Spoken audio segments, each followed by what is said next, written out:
ഇപ്പോൾ Vazhachal DFO R Lakshmi നമുക്കൊപ്പം ചേരുന്നു. Good morning. യഥാർത്ഥത്തിൽ ഈ ആന കുറച്ചുകൂടെ കാട്ടിനുള്ളിലേക്ക് കടന്നു എന്നാണല്ലോ ശ്രീമതി ലക്ഷ്മി മനസ്സിലാക്കുന്നത്. എന്താണ് ഇപ്പോൾ ഇനി അടുത്ത നടപടി ചെയ്യാൻ കഴിയുക? നമ്മളിപ്പോ ആനയെ സ്പോട്ട് ചെയ്തിട്ടേ ഉള്ളൂ. അപ്പം നമ്മുടെ വാച്ചേഴ്സും സ്റ്റാഫും ആ പുഴയുടെ സൈഡിൽ തന്നെ ഉണ്ട്. അപ്പൊ ആന എങ്ങോട്ടാണ് മൂവ് ചെയ്യുന്നതെന്ന് അറിയണം ആദ്യം. കാരണം ഇപ്പൊ അതൊരു കൂട്ടത്തിന്റെ കൂടെ ആണ് ഇപ്പൊ നിൽക്കുന്നത്. ആനയപ്പം ഡോക്ടറും സംഘവും എത്തും. അപ്പൊ അതിന് ശേഷം മാത്രമേ നമ്മൾ തീരുമാനിക്കുകയുള്ളൂ എന്താ ചെയ്യുന്നുള്ളത്. അല്ല, ഈ ആന ഇന്നലെ ഈ ഭാഗത്തുണ്ടെന്ന് നമുക്ക് എന്തെങ്കിലും സൂചന ലഭിച്ചിരുന്നോ? ഇന്നലെ 6 ടീമുകളായിട്ടാണ് തെരച്ചിൽ നടത്തിയത്.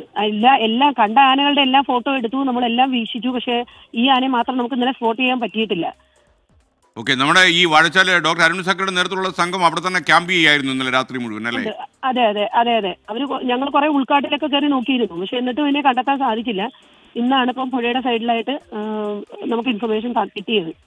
ഓക്കെ, ഡോക്ടർ അരുൺ സക്കറി ഇപ്പോൾ ഈ ഭാഗത്ത് എത്തിക്കഴിഞ്ഞോ? ഈ വാഴച്ചാൽ ഭാഗത്ത് എത്തിക്കഴിഞ്ഞോ? ഈ ആന ഈ വെറ്റിലപ്പാറ 14 ഈ പുഴ മുറിച്ച് കിടന്ന ഭാഗത്ത്? ഇല്ലില്ല, അദ്ദേഹം ഇപ്പുറത്തെ സൈഡിലേ വരുവുള്ളൂ.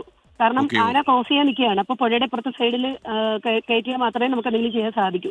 Okay, thank you are Lakshmi. താങ്കൾ വാഴച്ചാൽ DFO ആണ് സംസാരിച്ചത്. താങ്കൾ ദൗത്യമായി മുന്നോട്ട് പോവുക. നമ്മൾ ഒരു മാധ്യമം എന്ന നിലയിൽ നമ്മൾ സഹായിക്കാൻ പറ്റുന്ന രീതിയിൽ നമ്മളും കൂടെ ഉണ്ടാകും. Thank you.